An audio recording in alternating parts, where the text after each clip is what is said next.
Assalamu alaikum wa rahmatullahi wa barakatuh. As-tu déjà pensé au premier souffle que tu prends le matin? Ce simple mouvement de la poitrine, cette respiration silencieuse que tu n'entends même pas, mais qui te maintient en vie. Ce n'est pas une habitude mécanique, ce n'est pas une évidence. C'est un don, un cadeau renouvelé, alors que tant d'âmes, hier soir, ont fermé les yeux pour ne plus jamais les rouvrir. Toi, tu as reçu une journée de plus, une opportunité de plus. Et c'est là que tout commence. Le réveil est comme une porte qui s'ouvre. Derrière elle, un univers de possibilités, la paix ou le chaos, la lumière ou l'obscurité, la sérénité ou l'angoisse. Cette porte, c'est toi qui décides comment la franchir. Si tu entres avec la lourdeur des soucis, elle devient étroite et oppressante. Mais si tu franchis ce seuil avec gratitude, elle s'élargit et se transforme en chemin lumineux. Dit d'un mot, un seul, Alhamdulillah. 3 syllabes qui portent en elles une puissance invisible. Ce n'est pas un mot que l'on jette machinalement comme un automatisme. C'est une déclaration, une reconnaissance. C'est ton cœur qui dit « Oh Allah, je sais que ce souffle vient de toi. Je sais que ma force, mon temps, mes proches, mes biens, ma santé, rien ne m'appartient vraiment. Tout est prêté, et je t'en rends grâce. » Le prophète nous a appris que lorsque nous ouvrons les yeux et disons « Alhamdulillahilladhi ahyana ba'da, ma amatana wa ilayhin nushur » louange à Allah qui nous a redonné la vie après la mort provisoire du sommeil, et vers lui sera le retour, nous reconnaissons 2 vérités à la fois, la fragilité de notre existence et la promesse du retour à Allah. La gratitude, ce n'est pas seulement remercier pour ce qui est grand, c'est apprendre à voir la beauté dans les détails les plus simples.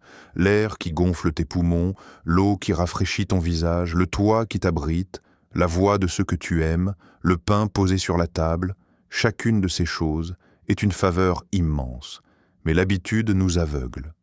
Quand tu choisis de dire « Alhamdulillah » dès le réveil, tu brises ce voile. Tu apprends à voir à nouveau, et ce regard transforme tout ton être. Un cœur qui remercie devient plus léger. L'âme cesse de courir après ce qui manque et commence à savourer ce qui est déjà là. L'esprit se libère de l'anxiété, car il cesse de nourrir les problèmes dès les premières secondes du jour. Tu deviens comme quelqu'un qui ouvre les volets de sa maison pour laisser entrer la lumière, plutôt que de rester enfermé dans l'obscurité. Imagine 2 personnes. L'une se réveille et pense immédiatement à ses factures, à ses tâches, à ses problèmes non résolus. Son cœur s'alourdit avant même qu'elle ne mette un pied au sol. L'autre, en ouvrant les yeux, dit doucement « Alhamdulillah ». Elle respire profondément et se rappelle que chaque seconde de ce jour est une nouvelle chance, qu'Allah l'a choisie pour continuer. Sa journée commence avec légèreté et confiance. Ces 2 personnes ne vivront pas la même journée, même si elles traversent les mêmes événements. La gratitude est une clé qui ouvre la baraka. Allah dit dans le Coran « Si vous êtes reconnaissant, très certainement, j'augmenterai mes bienfaits pour vous. Mais si vous êtes ingrat, mon châtiment sera terrible. » Sourate Ibrahim, verset 7. C'est une promesse divine. Plus tu remercies, plus tu reçois. Pas seulement en biens matériels, mais en paix intérieure, en force spirituelle, en lumière dans ton cœur. Et c'est demain matin. Avant de toucher ton téléphone, avant même de parler à qui que ce soit, prends un instant. Inspire profondément et dis « Alhamdulillah ». Pense à 3 choses pour lesquelles tu remercies Allah. Elles peuvent être immenses ou minuscules. Dis-les avec sincérité, même si ton cœur est encore lourd de fatigue. Tu verras. Ton regard sur la journée entière changera. Imagine. Le monde dort encore. Les rues sont silencieuses, les volets hallés fermés, les téléphones éteints. Tout semble immobile, mais toi, tu ouvres les yeux, ton cœur hésite, rester dans la chaleur du lit ou répondre à un appel plus grand. Et là, l'alarme du Fajr résonne. Ce n'est pas seulement une sonnerie, c'est une invitation, une convocation personnelle du Seigneur des mondes. Tu te lèves. Le froid de l'eau du Wudhu glisse sur ton visage, sur tes mains, sur ton corps encore engourdi. Mais ce n'est pas seulement de l'eau, c'est une purification. Chaque goutte emporte avec elle un poids invisible, des fautes effacées, des fardeaux allégés. C'est comme si Allah t'offrait un nouveau départ, avant même que le jour ne commence. Et puis, tu poses ton front sur le sol. Tu es seul, mais pas vraiment. Les étoiles brillent encore au-dessus, la ville n'a pas encore repris son tumulte, et toi, tu chuchotes à celui qui t'a donné la vie. C'est un secret partagé avec ton Créateur, une intimité que le reste du monde ignore. La prosternation, dans ce silence, devient un refuge. Tes inquiétudes se dissolvent, ton cœur s'apaise, ton âme se nourrit. Beaucoup accomplissent de Fajr comme une case à cocher, une obligation vite faite, vite oubliée. Mais la différence entre une prière mécanique et une prière vivante est immense. L'une éteint un devoir, l'autre allume une lumière. L'une se contente de mots, l'autre ouvre une conversation avec Allah. Le prophète a dit « Celui qui accomplit la prière de l'aube est sous la protection d'Allah, musulman. » Pense-y, dès les premières heures du jour, Allah te place sous sa protection, comme si un bouclier invisible t'accompagnait partout où tu iras. Mais pour que ce bouclier soit solide, le Fajr doit être plus qu'un geste. Il doit être une présence. Quand tu dis « Allahu Akbar », ressens-le vraiment. Allah est plus grand que ton sommeil, plus grand que tes épreuves, plus grand que tout ce que cette journée peut contenir. Quand tu récites, récite lentement, comme si chaque mot descendait directement dans ton cœur. Préparer Fajr, c'est déjà l'aimer. Si tu vas au lit tard, épuisé par des heures perdues devant un écran, alors oui, l'alarme sera une torture. Mais si tu dors avec l'intention claire de rencontrer Allah à l'aube, ton réveil prend une autre dimension. Ce n'est plus une contrainte, c'est un rendez-vous attendu. Et quand tu te lèves malgré la lourdeur, quand tu combats cette voix intérieure qui te dit encore 5 minutes, sache que ce combat seul fait de toi un vainqueur. Chaque pas vers Fajr est compté. Chaque lutte contre la paresse est inscrite. Chaque prosternation à ce moment-là vaut plus que 1000 gestes faits sans effort. Le monde ne le voit pas. Personne ne te félicite. Mais dans les cieux, ton nom est mentionné parmi ceux qui ont préféré Allah à leur confort. Cette prière-là, dans le silence de la nuit finissante, devient une signature. Seigneur, je t'ai choisi avant tout le reste. Et lorsque tu termines, une paix étrange s'installe. Comme si ton cœur venait de boire à une source pure. Tu ne l'expliques pas, mais tu le ressens. Une légèreté, une clarté, une force intérieure. La journée n'a pas encore commencé, mais tu sais déjà qu'elle sera différente, parce que tu l'as remise entre les mains de celui qui contrôle tout. Lorsque le monde s'éveille lentement, il existe un moment suspendu, un instant où tout est encore fragile. La lumière du matin n'a pas encore rempli les rues, le tumulte n'a pas encore envahi les esprits. C'est l'heure où ton cœur peut respirer plus librement. C'est l'heure du souvenir. Le dhikr n'est pas une répétition mécanique, c'est une respiration de l'âme. Chaque mot prononcé est une caresse pour ton cœur, une guérison pour tes blessures invisibles. Lorsque tu dis « Subhanallah », ce n'est pas un son, c'est un voyage. Tu rappelles à ton âme que ton Seigneur est parfait, au-dessus de toute faiblesse, maître de tout ce que tu crains et de tout ce que tu désires. Puis vient « Alhamdulillah ». 3 syllabes qui ne sont pas qu'un remerciement. Elles sont une libération, elles arrachent ton regard des manques pour le fixer sur les dons. Elles te réapprennent à voir la beauté, là où tu avais cessé de regarder. Et lorsque tes lèvres murmurent « Allahu Akbar », tu poses un poids de lumière sur ton cœur. Tu te rappelles que rien n'est plus grand que lui. Pas ton anxiété, pas ton problème, pas ton ambition, pas même ton chagrin. Dans ce simple mot, l'immense se réduit, l'écrasant s'allège, l'impossible devient possible. Le dhikr, ce n'est pas seulement parler, c'est écouter. Écouter ton cœur qui se calme, écouter ton esprit qui cesse de tourner en rond, écouter le silence autour de toi et comprendre qu'Allah est plus proche de toi que ton souffle. Essaie, ne serait-ce que 10 minutes après, Fajr assieds-toi, ferme ton téléphone, laisse tomber le monde extérieur et répète. Pas vite, pas distraitement, mais avec un cœur attentif. Laisse chaque mot descendre en toi comme une pluie douce qui arrose une terre assoiffée. Tu verras, ce ne sont pas seulement tes lèvres qui bougeront, c'est ton être entier qui se transformera. Le monde dehors se prépare à t'envahir de ces bruits, nouvelles, messages, obligations, distractions. Mais si tu as commencé ta journée avec le dhikr, c'est comme si tu avais enfilé une armure invisible. Les paroles négatives glissent sur toi, les soucis perdent de leur poids, les tentations deviennent moins séduisantes. Le prophète a dit « Ceux qui se rappellent Allah et ceux qui ne le rappellent pas sont comme les vivants et les morts. » Bukhari. Le dhikr est donc une vie en soi, une vie qui commence dans ton cœur, avant de se refléter dans tes actes. Ferme les yeux un instant et imagine. Chaque Subhanallah est comme une étoile qui s'allume dans ton ciel intérieur. Chaque Alhamdulillah est comme un parfum qui adoucit l'air que tu respires. Chaque Allahu Akbar est comme un pilier qui renforce ta maison intérieure. Voilà ce que tu bâtis en quelques minutes de souvenir. Et lorsque tu te lèveras pour affronter ta journée, tu ne seras pas le même que celui qui s'est assis. Tu porteras en toi une lumière que le monde extérieur ne pourra pas éteindre. Le matin est un moment stratégique.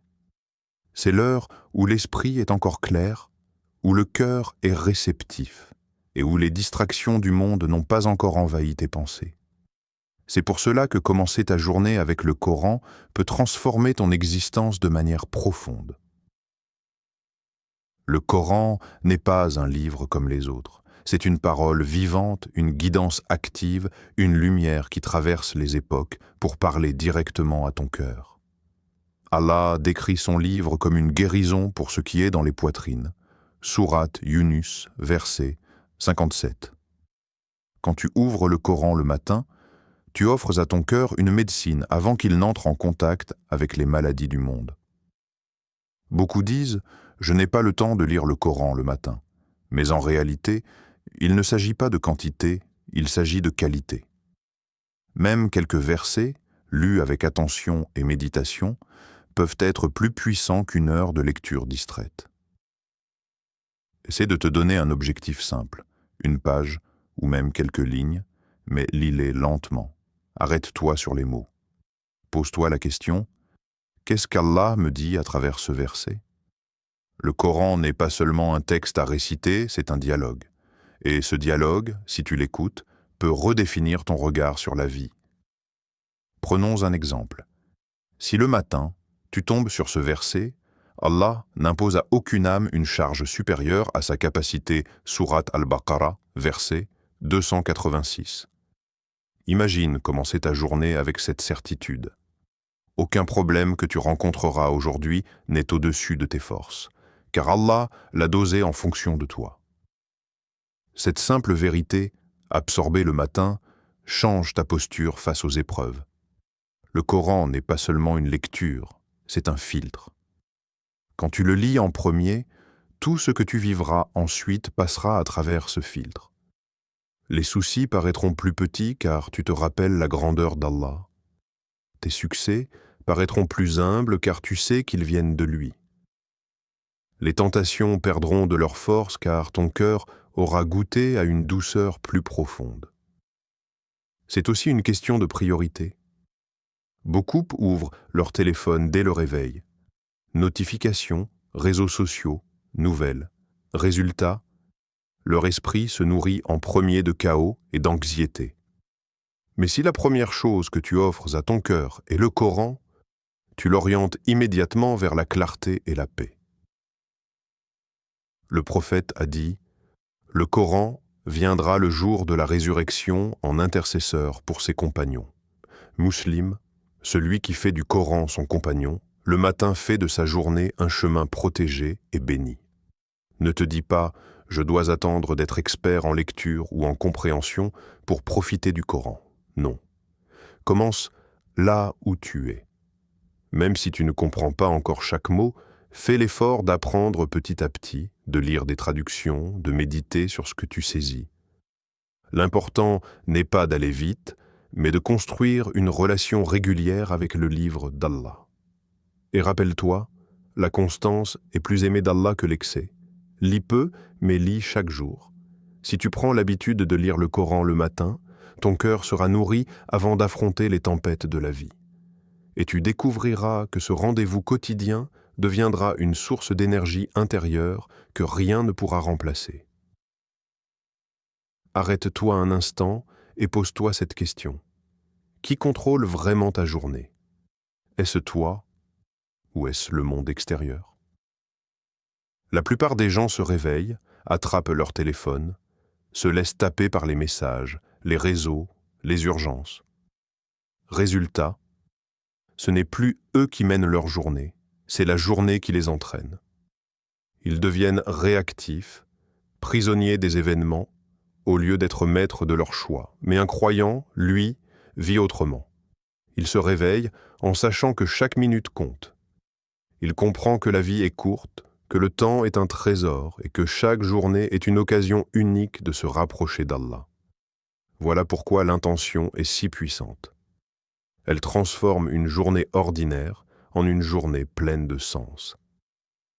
L'intention, ce n'est pas une formalité. C'est une boussole. Sans elle, tu es comme un navire sans cap, livré aux vagues et au vent. Mais avec elle, tu sais où tu vas, pourquoi tu y vas et pour qui tu le fais. Imagine deux personnes qui accomplissent la même tâche. La première va travailler pour gagner de l'argent, point. La seconde va travailler avec l'intention de nourrir sa famille halal, d'honorer ses responsabilités et de donner en charité. Le geste est le même, mais l'une accumule des récompenses éternelles, tandis que l'autre récolte seulement un salaire. Voilà la différence que fait l'intention. Alors, comment planifier sa journée avec intention? Très simplement. Avant même de plonger dans le tumulte, prends quelques minutes pour aligner ton cœur. Demande-toi, qu'est-ce que je veux de ce jour? Comment puis-je le rendre agréable à Allah? Si tu as des études, fais-les avec l'intention d'acquérir un savoir utile.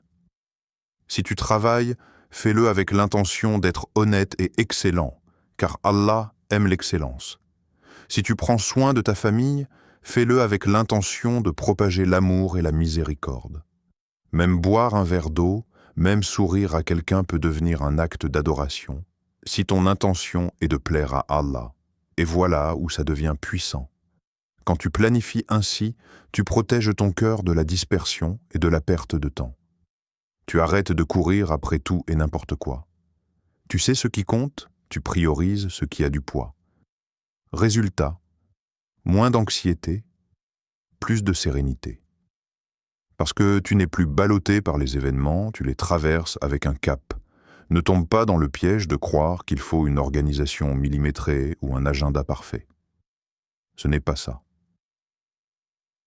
Planifier avec intention, c'est avant tout un état d'esprit. C'est te dire chaque matin, aujourd'hui, je vis pour Allah. Et cette seule pensée peut transformer tes actions les plus simples en actes de lumière. Regarde le prophète. Il ne faisait rien au hasard. Chaque geste, chaque parole était guidée par une intention claire, alignée avec Allah. Et c'est cette clarté qui donnait tant de puissance à sa vie. Alors, demain matin, essaie. Avant de sortir de chez toi, prends une minute. Mets la main sur ton cœur et dis « Aujourd'hui, je choisis d'être intentionnel.